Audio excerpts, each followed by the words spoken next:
আসন্ন ত্রয়োদশ জাতীয় সংসদ নির্বাচনে ধানের শীষ প্রতীকে ভোট দেওয়ার আহ্বান জানিয়ে নোয়াখালী পৌরসভার ৪ নং ওয়ার্ডেও ব্যাপক গণসংযোগ করেছেন স্থানীয় বিএনপি ও অঙ্গ সংগঠনের নেতাকর্মীরা।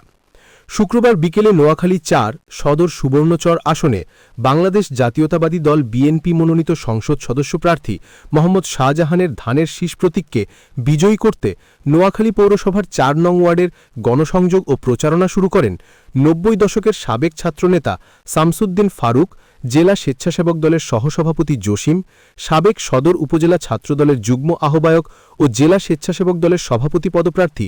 আবু হেনা মোস্তফা কামাল নীরব, শহর যুবদলের সাবেক যুগ্ম আহ্বায়ক শাহ ইমরান ও পৌর স্বেচ্ছাসেবক দল নেতা আলমগীর, শ্রমিক দলের গুল্লি জাহান, শ্রমিক দলের মঞ্জু, শামীম, ফয়সাল সহ আরও অনেক নেতৃবৃন্দ।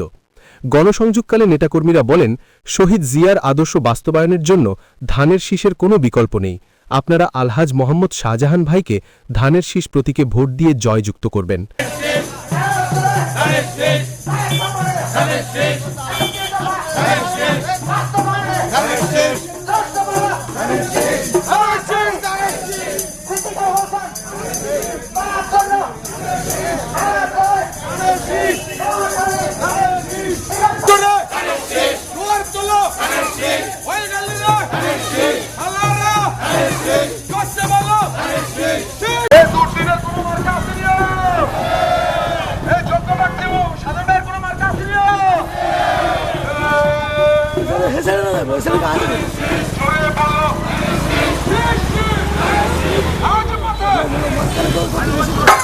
লড়াই করো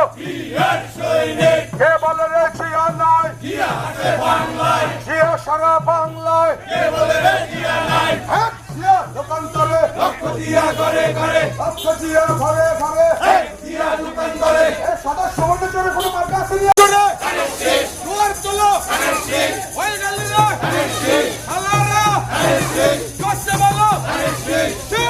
এলাকাবাসীর পক্ষ থেকে লাল বলো বড় জোরে ও ভাইয়ারা মার্কা পেছে ধানের শীষ যোগ্য প্রার্থীর মার্কা পেছে ফারুক ভাইয়ের, জসিম ভাইয়ের, নীরব ভাইয়ের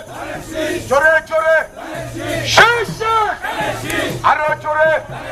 ছাত্র দলের, যুব দলের, বিএনপির, এলাকাবাসীর, ধন্যবাদের জোরে জোরে আরো জোরে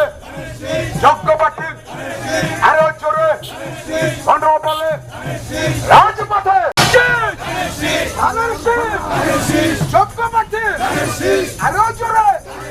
হারুন ভাইয়ের, আল্লাহ ভাইয়ের।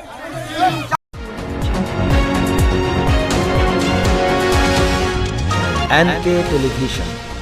নোয়াখালীর কথা বলে।